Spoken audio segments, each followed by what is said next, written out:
everyone, and today we are going to be talking about acceleration. If y'all are following along in your book, this is going to be, I believe, chapter 2, 3, or 2, 2. We're going to be finishing up chapter 2 next week.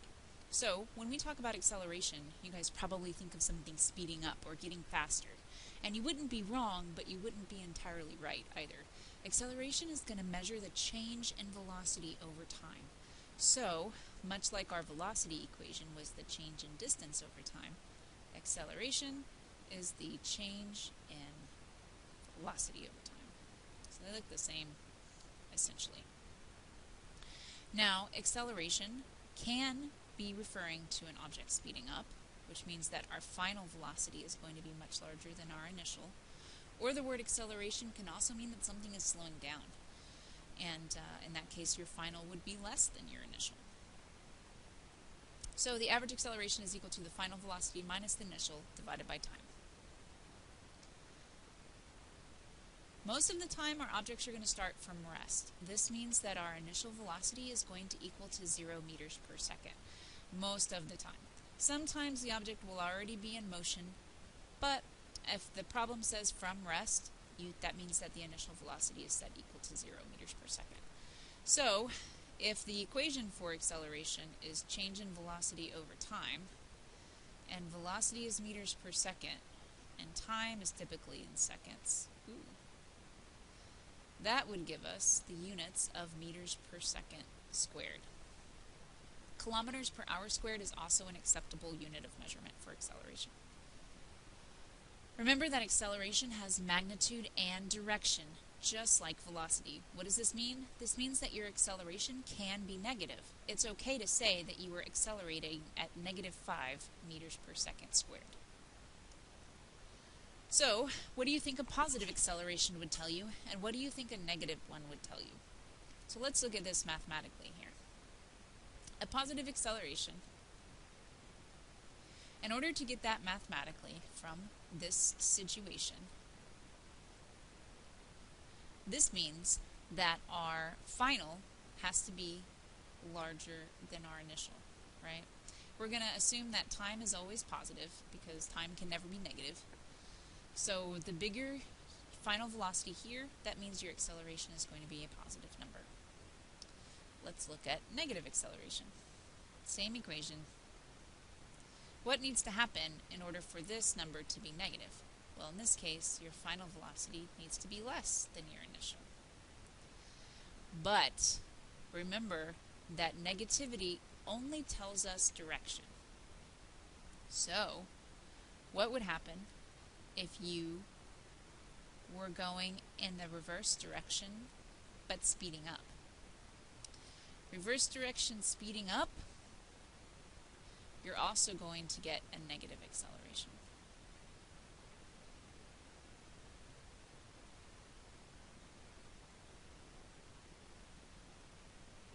So you're going to have a negative acceleration in two different cases. Either you're slowing down going forwards or you're speeding up going backwards. Same thing for a positive acceleration. You can have a positive acceleration one of two ways. You can speed up going forwards or you can slow down going backwards.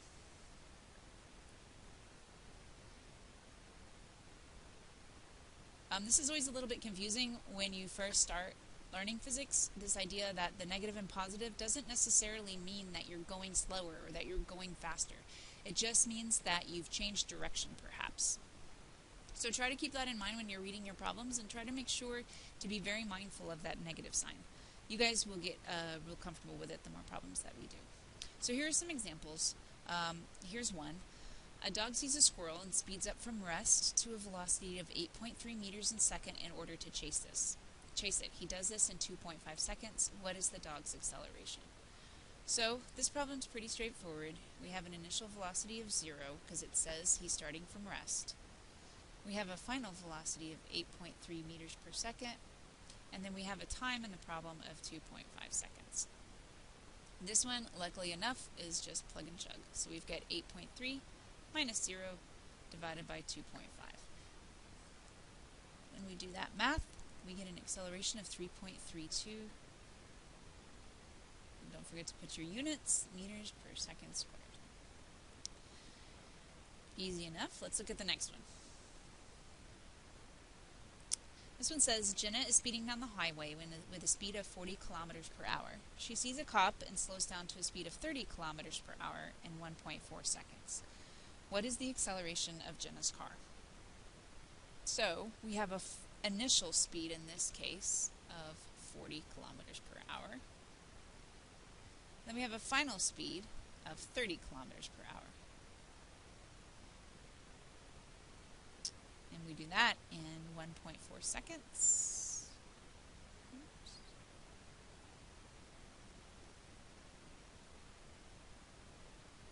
So, right from the get-go, I hope you guys can see that these times are in hours and this time is in seconds, so something has to be converted. It's always easier just to convert your time units, to match with your velocity. So, 1.4 seconds, we're going to do that first. There's 3,600 seconds in 1 hour. So it's going to end up with a really tiny, weird-looking number, but it's going to be right. So I'm going to put this in scientific notation. So 3.9 times 10 to the negative 4th hours. Alright, so now we can set up our acceleration equation. So we have 30 kilometers per hour minus 40 kilometers per hour over this really super tiny time period. So this is going to be 10 on the top, and we're going to divide that by our time. And we're going to end up with a really crazy acceleration. Now this is going to look weird, but I want you guys to remember the units that we're dealing with. We're dealing with kilometers per hour squared. So, because we're talking about really big units with kilometers and hours, the acceleration is going to look really outrageous. If you wanted to convert that to be meters per second squared, it might look a little bit better, but either way, it's going to be right.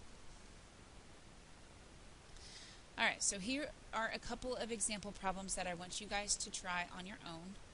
And if you want to go ahead and pause the video for a second so that you can try to do them, and then we will talk about them in class tomorrow. Alright, the rest of this video, we're going to discuss how to graph acceleration. So yesterday we talked about graphing velocity. We had that bear problem we did in our book.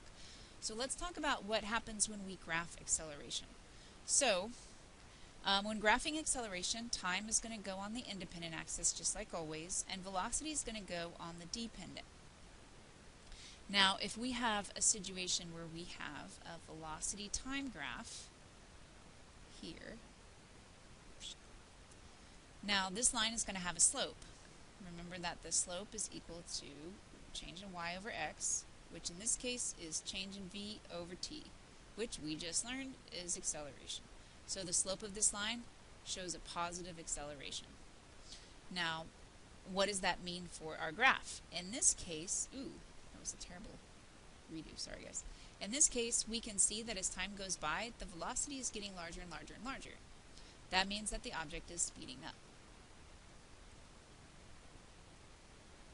So how would we draw something that's slowing down? So let's take a look.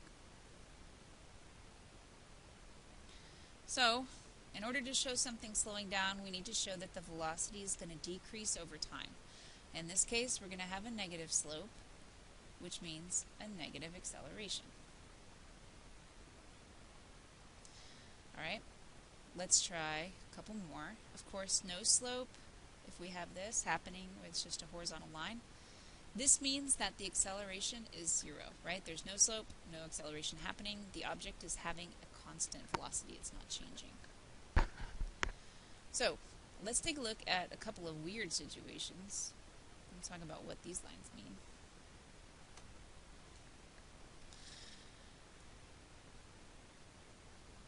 How would you show something that is going in the opposite direction? Well, remember that when we want to show something going in an opposite direction, we're going to make the velocity be negative. So we need to show it down here in the negative quadrant of our graph. Always look at the y-axis to kind of tell you what's happening with the velocity, and then that'll help you figure out the acceleration. So this is down here in the negative, right? But the negative numbers are getting bigger. So that tells us that this object is speeding up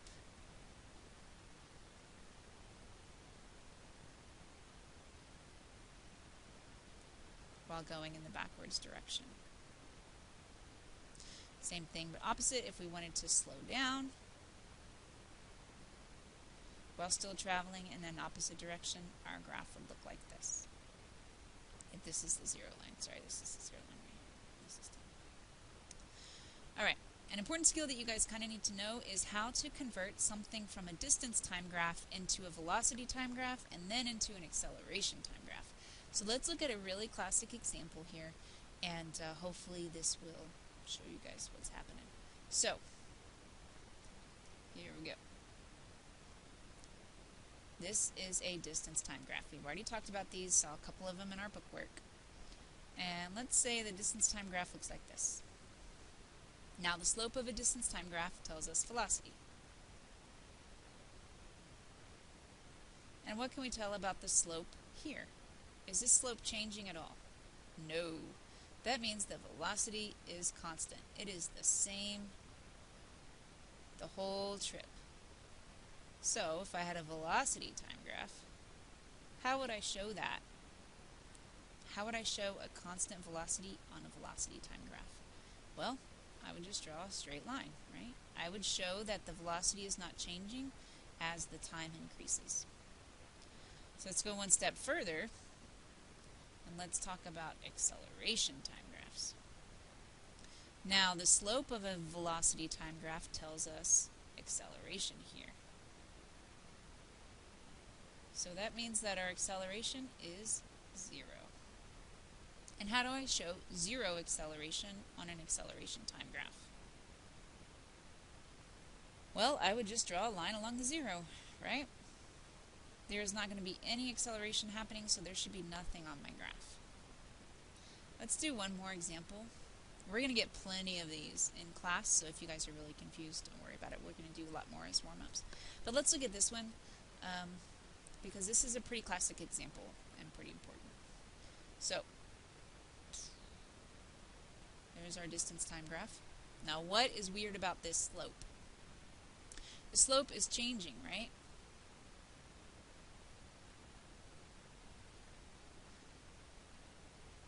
So if the slope is changing, what is the velocity doing? The velocity is changing. Here, we're showing a change in velocity. And what does a change in velocity equal? It equals acceleration. So let's look at how these graphs would look. So here's my velocity time graph. I want to show a changing velocity on this graph. So, as time goes by, my velocity is increasing. Now remember, the slope of this line is going to tell us our acceleration. And what do we know about our acceleration here? Is that it's constant, right? Our slope is constant, whatever value this is. It's not supposed to be all kind of janky like that. It's supposed to be pretty straight. The line is pretty straight, going up at a constant rate, so that means that the slope is constant. So, to draw an acceleration time graph showing that, it looks like this. As time goes by, my acceleration is staying the same. We're going to talk a lot more about situations with constant acceleration next week and over the rest of the chapter. But that's going to do it for tonight, guys, so I will see y'all tomorrow.